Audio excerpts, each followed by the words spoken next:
Orion আর মিতার জন্য অধীর আগ্রহ নিয়ে বাড়িতে অপেক্ষা করছে সবাই। আজ সকালেই ওয়াহিদ চৌধুরী আর মায়া চৌধুরীও চলে এসেছে এই বাড়িতে। গতকাল রাতে অরিয়নের থেকে গাড়িতে ঘটে যাওয়া ঘটনার কথা শোনার পর থেকে কেউ 1 মিনিটের জন্য নিশ্চিন্তে থাকতে পারেনি। বাড়ির গেটের সামনে কালো গাড়িটা এসে দাঁড়াতেই দরজার সামনে এসে দাঁড়ায় মায়া চৌধুরী ও আনিকা চৌধুরী। আবরার গাড়ি থেকে নামতেই তাড়াহুড়ো করে গাড়ির সামনে এসে দাঁড়ায় আনিকা চৌধুরী। অরিয়ন আর মিতাও নেমে আসে এরপর। কি অবস্থা তোর বাবা? কোথাও আঘাত লাগেনি তো? অরিয়নকে জড়িয়ে ধরে বলে আনিকা চৌধুরী। দরজার সামনে দাঁড়িয়ে থাকা মায়া চৌধুরী মিতাকে দেখতেই স্বস্তির এক নিঃশ্বাস ছাড়ে। মিতা ও মায়া চৌধুরীকে দেখতেই দৌড়ে গিয়ে জড়িয়ে ধরে। মা, কেমন আছে আমার মেয়েটা? কোথাও ব্যথা পায়নি তো? মিতাকে জড়িয়ে ধরতেই কেঁদে ফেলেন মায়া চৌধুরী। না মা, কিছুই হয়নি আমার। কান্না করছো কেন? মায়ের দিকে তাকিয়ে মিষ্টি হাসি দিয়ে বলে মিতা। কই না তো, কান্না করছি না আমি। তোমার কি অবস্থা অরিয়ন? ওদের সম্পর্কের কোনো খোঁজ পেলে? মিতাকে জড়িয়ে ধরে অরিয়নের উদ্দেশ্যে বলে মায়া চৌধুরী। না চাচি। জবাব দেয় অরিয়ন। এই ঠান্ডায় কী সব কথা? বাইরেই করবে নাকি ভেতরেও যাবে? সবার উদ্দেশ্যে বলে আবরার। হ্যাঁ বাবা, ভিতরে চল। আনিকা চৌধুরী বলে। সবাই মিলে বাড়ির ভেতরে প্রবেশ করে। ড্রয়িং রুমে বসে আছে হাবিব চৌধুরী ও ওয়াহিদ চৌধুরী। দুজনে মিলে গভীর আলোচনায় মগ্ন। সবাইকে আসতে দেখি চুপ হয়ে গেল দুজনে। বাবা? দৌড়ে গিয়ে ওয়াহিদ চৌধুরীকে জড়িয়ে ধরে বলে মিতা। কেমন আছো আমার মিতা মামুনি? আমি ভালো আছি বাবা। বাবা, প্যারিস অনেক সুন্দর। আমরা অনেক কিছু দেখেছি, আর তোমাদের জন্য অনেক কিছু এনেছি আমি। মিতার কথা শুনেই একটু কাশি দিয়ে ওঠে অরিয়ন। কাশি শুনতে পেয়ে অরিয়নের দিকে তাকায় মিতা। না মানে, আমরা এনেছি বাবা, বলে মিতা। মিতার কথা শুনে সবার মুখে হাসি ফুটে ওঠে, শুধুমাত্র আনিকা চৌধুরী ছাড়া। আনিকা চৌধুরী যেন কথাটা শুনে আরো বিরক্ত হলো, ভ্রুকুচকে রইল। এখানে কিন্তু আমিও আছি। হাবিব চৌধুরী বলে ওঠে। কেমন আছো বড় চাচু? হাবিব চৌধুরীর কাছে গিয়ে হেসে বলে মিতা। ভালো, তুই কেমন আছিস? প্যারিস সুন্দর, তাই না? হ্যাঁ, অনেক সুন্দর। তোমাদের হাসি তামাশা শেষ হলে আসল কথায় আসবে। আমার ছেলেটা মরতে মরতে বেঁচে ফিরেছে। কিভাবে সবাইকে ধরবে তা নিয়ে কথা না বলে তোমরা আছো আনন্দে। সোফায় বসতে বসতে বলে আনিকা। শায়লা, পরে কি ওর রুমে নিয়ে যাও, অনেক ক্লান্ত। বলে অরিয়ন। আমিও এখানে থাকবো, বলে মিতা। যা বলেছি তা করো শায়লা। গম্ভীর কণ্ঠে অরিয়ন বলে। শায়লা আর কোনো কথা না বলে মিতাকে ধরে উপরে নিজের রুমে নিয়ে যায়। মিতা মন খারাপ করে শায়লার সাথে চলে যায়। তুই শিওর গাড়িটা ওদিকে ছিল? ওয়াহিদ চৌধুরী প্রশ্ন করে। হ্যাঁ চাচ্ছু, আমি সবার জন্য বডিগার্ডের ব্যবস্থা করে দিয়েছি, বিশেষ করে আরিয়ান আর পরীর জন্য। বলে আবরার। কারণ তুই বাইরে যাস। ওরা যেহেতু প্যারিস যেতে পেরেছে, তার মানে ওরা প্রতিনিয়ত আমাদের ফলো করছে। আমি আইজিপির সাথে কথা বলবো। আমিও বাড়ি, অফিস আর কলেজে নিরাপত্তা নিশ্চিত করছি। বলে ওয়াহিদ চৌধুরী। মিতাকে কিছুদিনের জন্য আমাদের বাড়িতে নিয়ে। না। মায়া চৌধুরী তার কথা শেষ করার আগেই অরিয়ন বলে ওঠে। অরিয়নের হঠাৎ এমন জবাবে সবাই অরিয়নের দিকে তাকিয়ে রইল। মানে বলছিলাম যে এই বাড়িটা কখনো খালি থাকে না, কেউ না কেউ থাকে। ওই বাড়িতে তো ও একা থাকবে, সেফটি নিশ্চিত করা না পর্যন্ত ও এখানে থাকলে ভালো হতো। কিন্তু আমার মনে হয় অরিয়ন ঠিক বলছে মায়া, এখন আমাদের ভেবে চিন্তে কাজ করতে হবে। বলে ওয়াহিদ চৌধুরী। আমিও একমত ওয়াহিদের সাথে। বলে হাবিব। হুট করে বলে ওঠে আবরার। ঠিক আছে, তাই হবে। অরিয়ন কিছু বলার আগেই হাবিব চৌধুরী সম্মতি দেয়। এসব কথা পরে বলা যাবে, তুই বাবা রেস্ট করে নে একটু। বলে আনিকা চৌধুরী। আনিকা আপু ঠিক বলেছে, অনেকটা পথ জার্নি করেছো, তুমি রেস্ট নাও অরিয়ন। বলে মায়া চৌধুরী। ওকে। বলে অরিয়ন। বিছানায় শুয়ে আছে অরিয়ন। মাঝরাতে সবকিছু অন্ধকারে ছেয়ে গেছে। এই অন্ধকারটা যেন শুধু ঘরকেই ঘিরে রাখেনি, অরিয়নের জীবনটাকেও ঘিরে রেখেছে। শরীর এতই ক্লান্ত যে হাত পা প্রচুর ব্যথা করছে অরিয়নের, তাও দুচোখের পাতায় ঘুম নেই। চোখ বারবার শুধু বেডের অপর পাশে যাচ্ছে। একদিন আগে অরিয়নের সাথে একই বিছানায় ঘুমিয়েছিল মিতা, কিন্তু আজ অরিয়নের কেন অস্থির লাগছে তা বুঝতে পারছে না অরিয়ন। নিজের অজান্তেই হাত চলে যায় ঠোঁটে। মনে হচ্ছে এই ঠোঁটে এখনো মিতার স্পর্শ অনুভব করছে অরিয়ন। এসব কি ভাবছে সে? কথাটা ভাবতেই লাফিয়ে ওঠে অরিয়ন। লাইট অন করেই তাকিয়ে আছে আফরিনের বিশাল ছবিটার দিকে। আগে যতবার বিজনেস বা অন্য কোনো সমস্যায় অরিয়ন নিজের অস্থিরতা অনুভব করত, তখন আফরিনকে বা আফরিনের ছবিটার দিকে তাকালেই মন ভালো হয়ে যেত অরিয়নের। কিন্তু এখন এখন যখন আফরিনের ছবিটার দিকে তাকিয়ে রইল তখন যেন অস্থিরতা আরও বেড়ে যাচ্ছে। হঠাৎ মনে হচ্ছে নিঃশ্বাস আটকে যাচ্ছে অরিয়নের। কিছু বুঝে ওঠার আগেই যেন নিজে নিজে রুম থেকে বের হয়ে মিতার রুমটার দিকে হাঁটা শুরু করলো অরিয়ন। মিতার রুমের কাছাকাছি যেতেই থেমে যায় অরিয়ন। দরজা খোলার শব্দ পেতেই ঘাবড়ে যায় অরিয়ন। মিতার উপর অজানা কোনো বিপদ নয় তো? কথাটা ভাবতেই যেন হাত পা কাঁপতে শুরু করলো অরিয়নের। তাড়াহুড়ো করে দরজার সামনে যেতেই দেখে আবরার রুম থেকে বের হচ্ছে। এত রাতে আবরারকে মিতার রুমে দেখে চমকে যায় অরিয়ন। তুই এত রাতে এখানে? অরিয়ন গম্ভীর কণ্ঠে বলে, তুই? হঠাৎ করে অরিয়নের শব্দ পেয়ে ভয়ে লাফিয়ে ওঠে আবরার। ভয় পেয়ে গেছিলাম। বড় করে শ্বাস ছেড়ে বলে আবরার। এখানে কি করছিস তুই? প্রশ্ন করে অরিয়ন। এসেছিলাম মিতাকে দেখতে, সব ঠিক আছে কিনা তাই। তুই এখানে কেন? প্রশ্ন করে আবরার। অস্থির লাগছিল তাই বের হয়েছিলাম। ও আচ্ছা, গুড নাইট। কথাটা বলেই নিজের রুমের দিকে হাঁটা শুরু করে আবরার। আরিয়ান? ডাক দেয় অরিয়ন। জি? পরে এখন আর ছোট না। একজন প্রাপ্তবয়স্ক মেয়ের রুমে যখন তখন প্রবেশ করা ঠিক না। আশা করি নেক্সট টাইম কথাটা মাথায় থাকবে। অরিয়ন কথাটা যে স্বাভাবিক কণ্ঠে বলল না তা আবরারের বুঝতে বিশেষ কোনো জ্ঞানী মানুষ হতে হয়নি। মুখে গম্ভীরতা প্রকাশ পাচ্ছে, কণ্ঠে নেই কোনো কোমলতা। আবছা আলোয় সবটা ভালো করে বুঝতে না পারলেও অরিয়নের কথাটা একদম ভুলও মনে করলো না আবরার। মনে থাকবে। কথাটা বলেই নিজের রুমে চলে যায় আবরার। অরিয়ন নিজের জায়গায় দাঁড়িয়ে রইল, দু হাত মুঠো করে ধরেছে। হাতের রগগুলো স্পষ্ট ভেসে উঠেছে, দাঁতে দাঁত চেপে ধরেছে। দাঁতে দাঁত চাপতেই স্পষ্ট শব্দ শোনা যাচ্ছে। আবরার নিজের রুমের দরজায় লক করতেই অরিয়ন মিতার রুমের দিকে হাঁটা শুরু করে। দরজা খুলে রুমে প্রবেশ করে অরিয়ন। অন্ধকারে কিছু দেখা যাচ্ছে না, আজ রুমের ডিম লাইটটা অফ করা। দরজায় দাঁড়িয়েই পাশে থাকা সুইচ অন করতেই পুরো ঘর আলোকিত হয়ে যায়। বিছানায় নিশ্চিন্তে ঘুমোচ্ছে মিতা। কোলবালিশ জড়িয়ে ধরে রেখেছে, পরনে টপস আর স্কার্ট। কিন্তু যা অরিয়নের মাথা খারাপ করে দিল তা হলো স্কার্টটা অনেকটা উপরে উঠে আছে। ঘুমন্ত মিতা নড়াচড়া করার কারণে কখন স্কার্ট উপরে উঠেছে বুঝতে পারেনি। স্কার্ট দিয়ে হাঁটু পর্যন্ত ঢাকা, কিন্তু তার নিচের পা বের হয়ে আছে। স্কার্ট উপরে, আবরার রুমে। কথাটা ভাবতেই কি হলো জানা নেই অরিয়নের। নিজের গায়ের সমস্ত শক্তি দিয়ে দরজা ধাক্কা দিয়ে লাগায় অরিয়ন। কে কে কে? বিকট শব্দ পেয়ে ঘুম থেকে লাফিয়ে ওঠে মিতা। হার্টবিট যেন বিদ্যুতের গতিতে চলছে মিতার। ঘুমো ঘুমো চোখে অরিয়নকে নিজের রুমে দেখে যেন বিশ্বাস হচ্ছে না মিতার। স্বপ্ন ভেবে চোখ ডলে আবারও তাকায় অরিয়নের দিকে। অরিয়ন ভাইয়া তো। মিতার কথা শেষ হওয়ার আগেই দুকদমে মিতার সামনাসামনি এসে মিতার গালে থাপ্পড় বসিয়ে দেয় অরিয়ন। কি হলো মিতা যেন কিছুই বুঝে উঠতে সময় পেল না। অরিয়ন এত জোরে থাপ্পড় মেরেছে মনে হচ্ছে কেউ গাল থেকে খাবলে মাংস তুলে নিয়েছে। 2 মিনিটের জন্য যেন চোখে মুখে অন্ধকার দেখল মিতা। অরিয়ন মিতা আবারও কথা বলার আগেই অরিয়ন নিজের বাম হাত দিয়ে মিতার চুলের মুঠে শক্ত করে ধরে। ব্যথায় শব্দ করে ওঠে মিতা। কি হচ্ছে মিতা কিছুই বুঝতে পারছে না।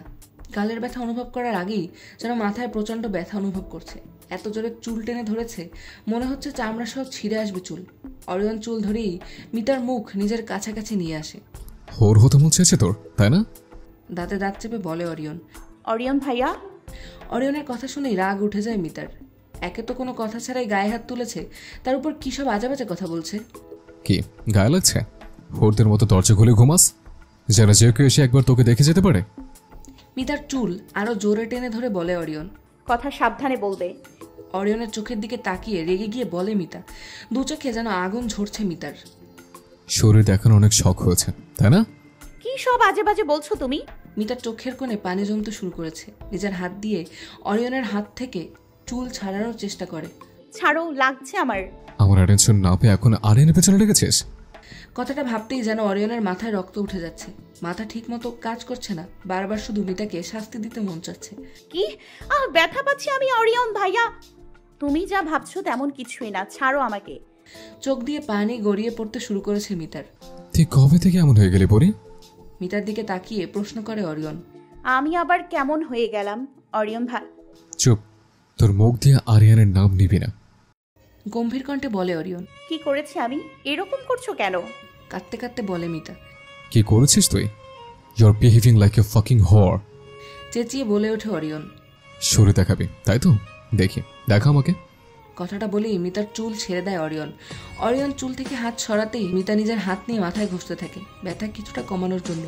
কী সব হচ্ছে মিতার সাথে কিছুই বুঝতে পারছে না মিতা। একটু আগেই তো আবরারের সাথে কথা বলছিল মিতা। আবরার রুম থেকে বের হতেই শুয়ে পড়ে মিতা।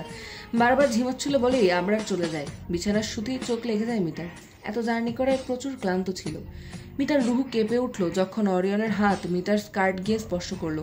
মিতা নিমেষেই নিজের হাত দিয়ে অরিয়নের হাত ধরে ফেলে। কি করছো তুমি এসব? চোখ বড় বড় করে বলে মিতা।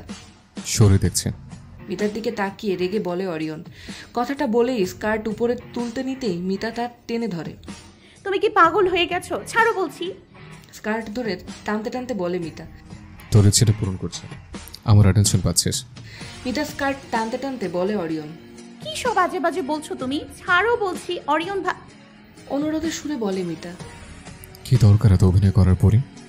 তোর অ্যাটেনশন পাওয়ার জন্য আরিয়ানের প্রয়োজন নেই, আমি আছি তো। আমি তো সব ইচ্ছে পূরণ করে দেব। তাচ্ছিল্যের সুরে কথাটা বলে স্কার্টটা ধরে টান দিতেই হাঁটুর একটু উপরে উঠে যায় স্কার্ট। মিতা অবাক হয়ে নিজের হাঁটু আর স্কার্টের দিকে তাকিয়ে থাকে।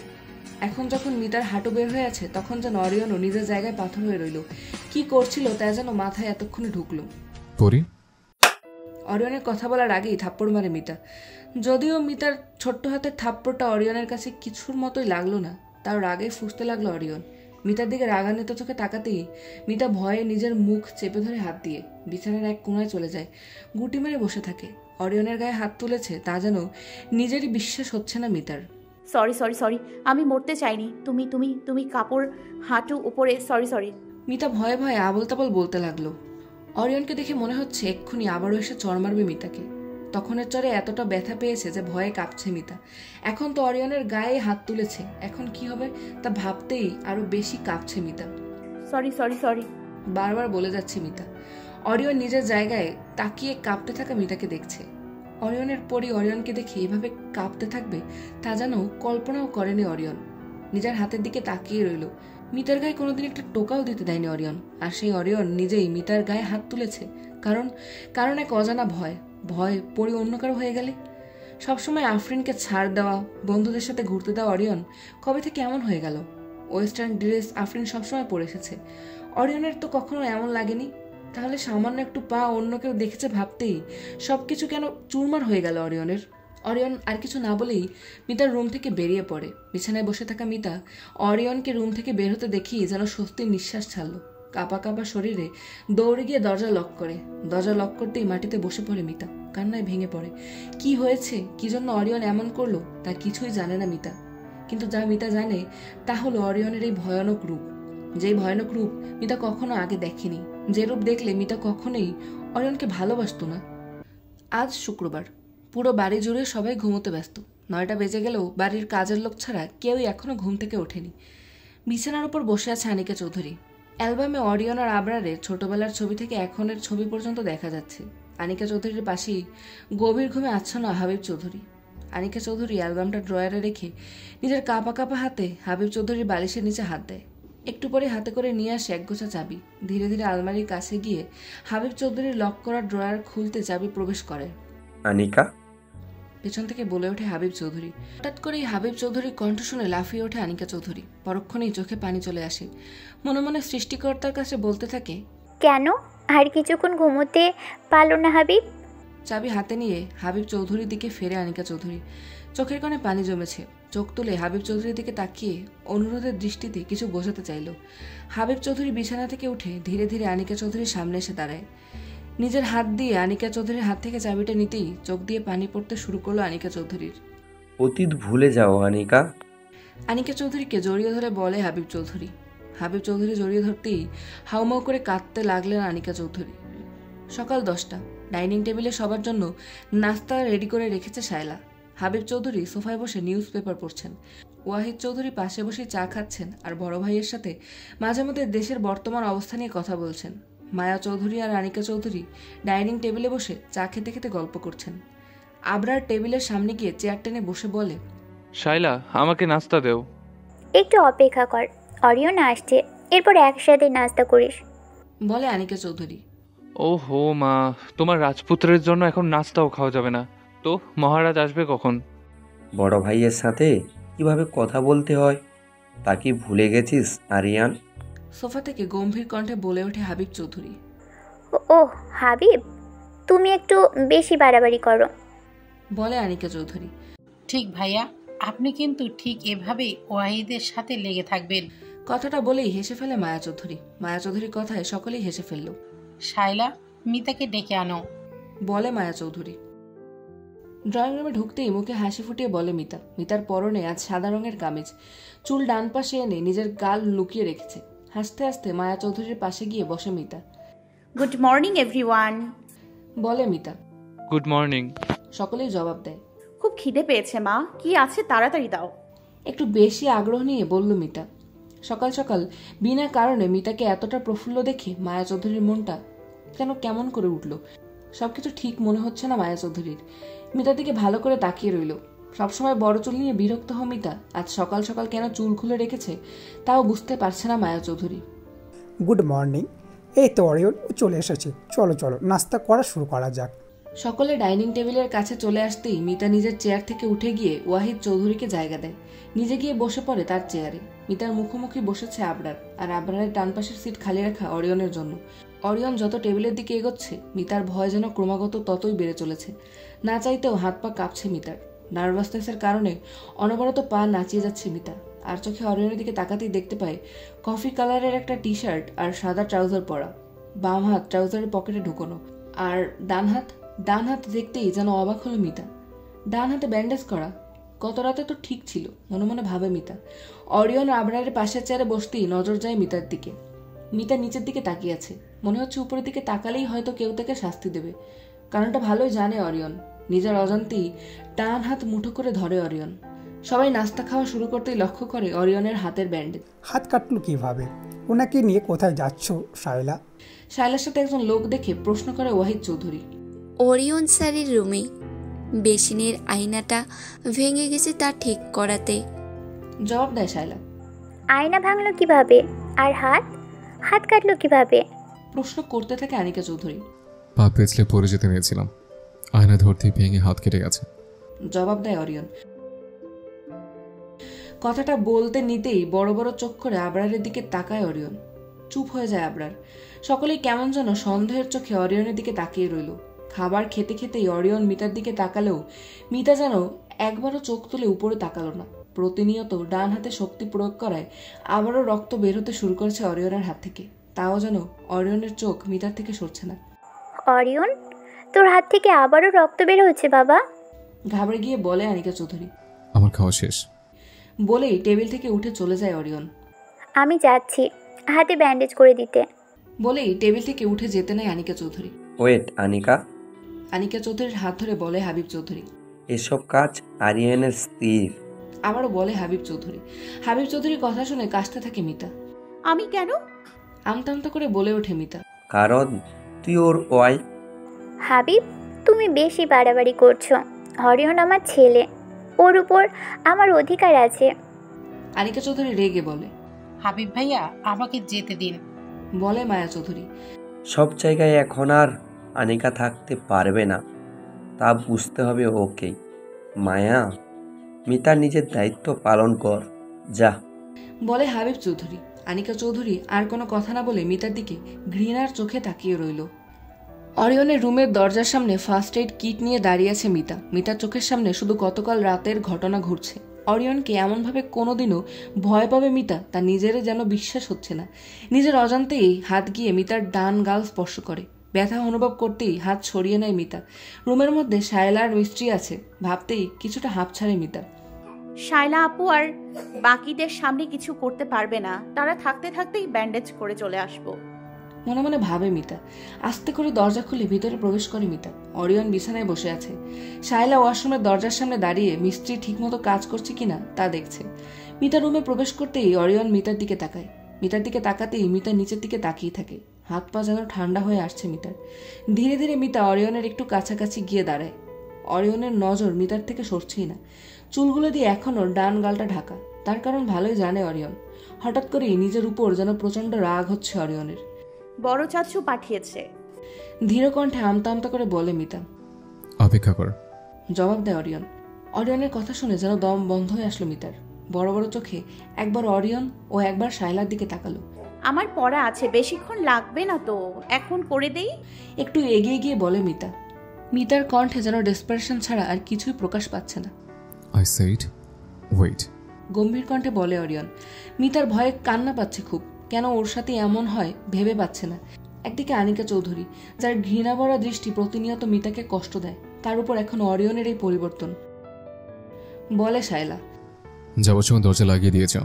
দরজা কেন খোলা অরিয়নের কথা শোনা মাত্রই মিতার মুখ থেকে কথাটা বের হয়ে যায়, কিন্তু অরিয়নের দিকে চোখ যেতেই আবারও চুপ হয়ে যায় মিতা।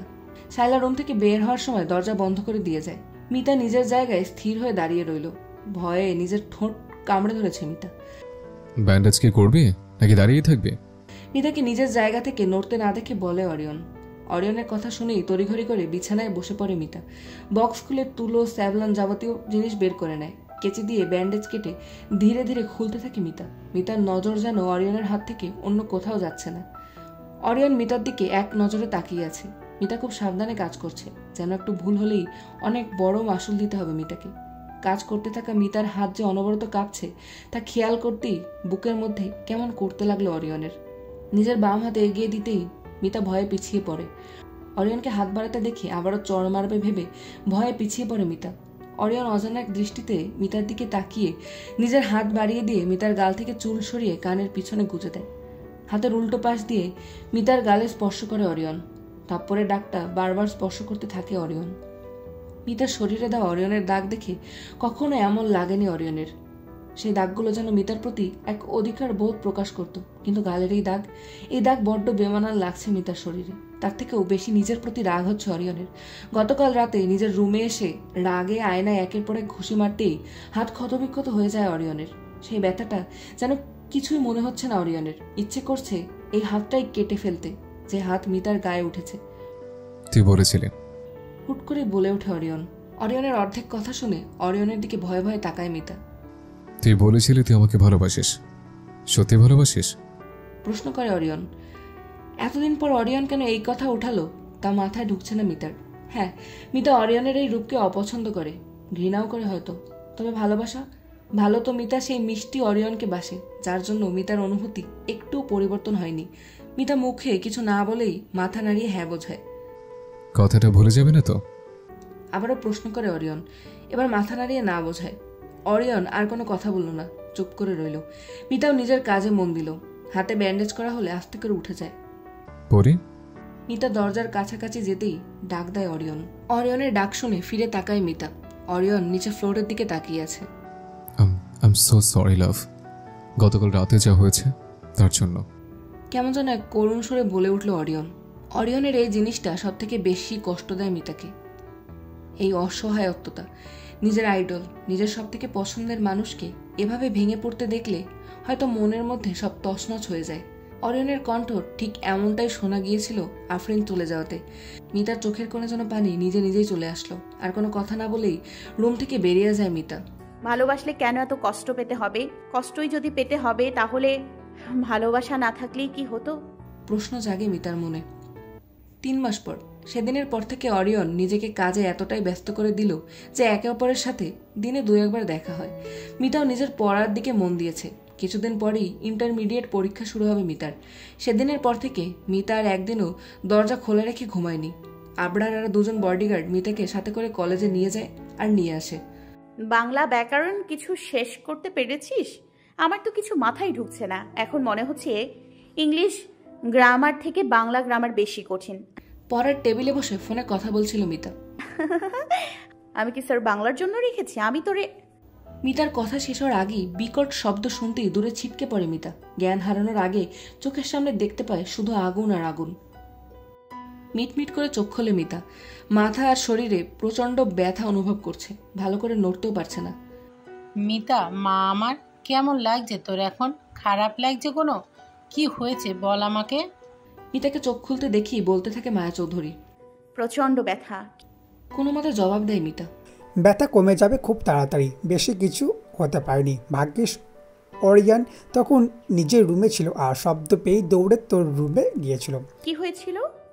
প্রশ্ন করে মিতা। এসি ব্লাস্ট করেছিল, বিছানায় ছিলি না বলেই বেঁচে গেছিস, তা না হলে কি যে হতো।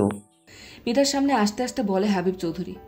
তুই রেস্ট কর মিতা, কিছু ভাবতে হবে না তোর, বলে মায়া চৌধুরী।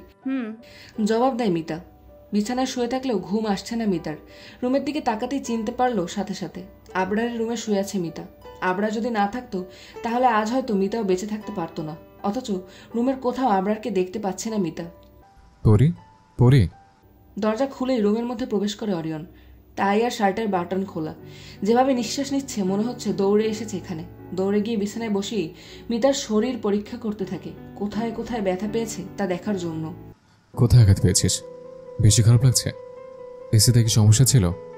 সমস্যা থাকলে আগে কেন বলিস নে? তোর যদি কিছু হয়েছে তো তাহলে কি হয়েছে কথা বল। একের পর এক অনবরত প্রশ্ন করে যাচ্ছে অরিয়ন। মিতা যেন উত্তর দেওয়ারও সময় পাচ্ছে না। অরিয়ন কেমন যেন অদ্ভুত ব্যবহার করছে মিতাকে এমন দেখে। ভালো আছি, কিছুই হয়নি। ধীরে ধীরে বলে মিতা। শান্ত হও অরিন, মিতা এখন ভালো আছে, ভয়ের কিচ্ছু নেই, বলে মায়া চৌধুরী। সায় দিয়ে মিতার হাত শক্ত করে ধরে রাখলো অরিয়ন। তুই এখন থেকে আমার রুমে থাকবি, আমার সাথে। হঠাৎ করে বলে ওঠে অরিয়ন।